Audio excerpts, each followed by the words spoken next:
Good morning. Well, the skies are getting a little cooler. I'm wearing my Mr. Rogers sweater because this office is almost always cold.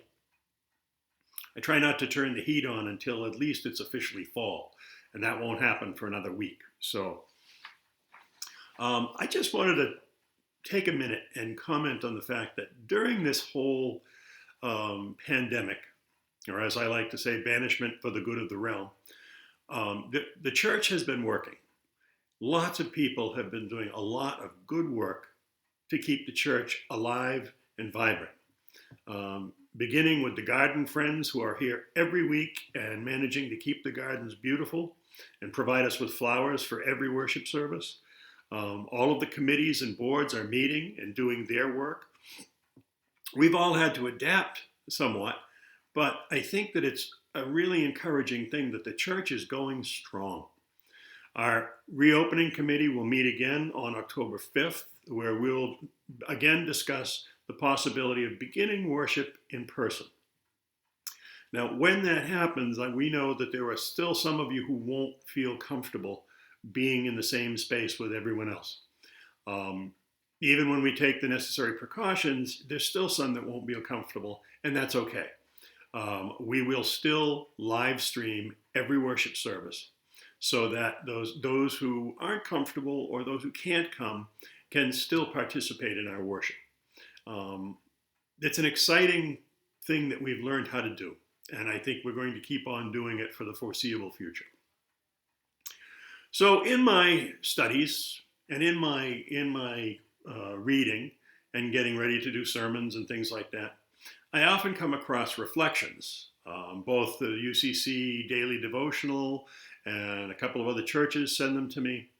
And I saw a devotional this morning that really struck a chord with me.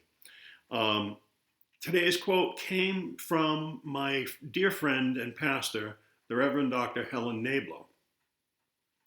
It was her reflection today, and she was commenting on her habit of keeping a notebook to write down quotes. She writes, "One that shines for me today is below, but I confess I do not know where it came from. Manna from heaven, perhaps?" The anonymous author writes, "Do not make yourself ill with overwhelm. There is a tendency to fall into being weakened by perseverating, that is, focusing exclusively, on what is outside your reach, by what cannot yet be. Do not focus there.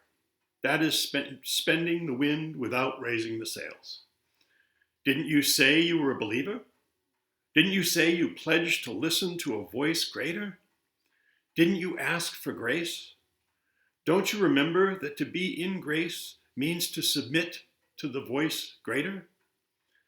You have all the resources you need to ride any wave, to surface from any trough. Stand up and show your soul.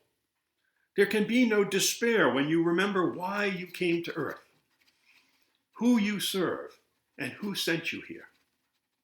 The good words we say and the good deeds we do are not ours. They are the words and deeds of the one that brought us here.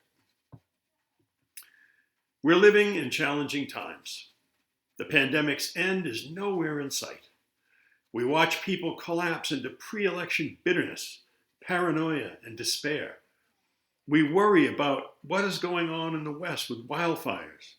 We try to check our fears and anxiety, but sometimes it gets to all of us. Do not make yourself ill with overwhelm. Now that is a phrase for our times. We need to protect our sanity, find daily nourishment, and not let the problems of the world eat away at us. We need to remember our being rooted in God, who is love. We need to do our part to work for the good. And let that be enough.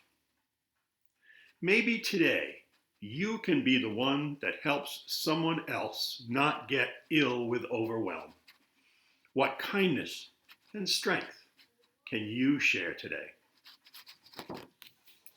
Thank you, Helen. So Please join me in the Lord's Prayer. Our Father, who art in heaven, hallowed be thy name. Thy kingdom come, thy will be done on earth as it is in heaven.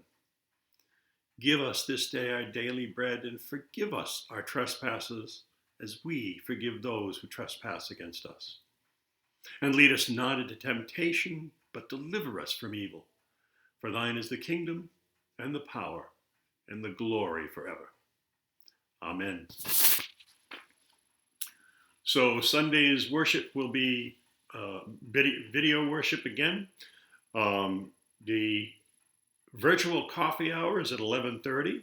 I hope some of you will come and participate, because you can. This is not a service per se. This is a chance to sit down and talk to people and reconnect with people you haven't talked to in a while or haven't seen in a while. And it can be very healing. At 12:30, the Board of Christian Education will be meeting via Zoom. First day of autumn is Tuesday. Wednesday is September 23rd. The Church Council will meet via Zoom. So, again, do not make yourself ill with overwhelm. Take time to be good to yourself. Take time to be good to each other. And God bless.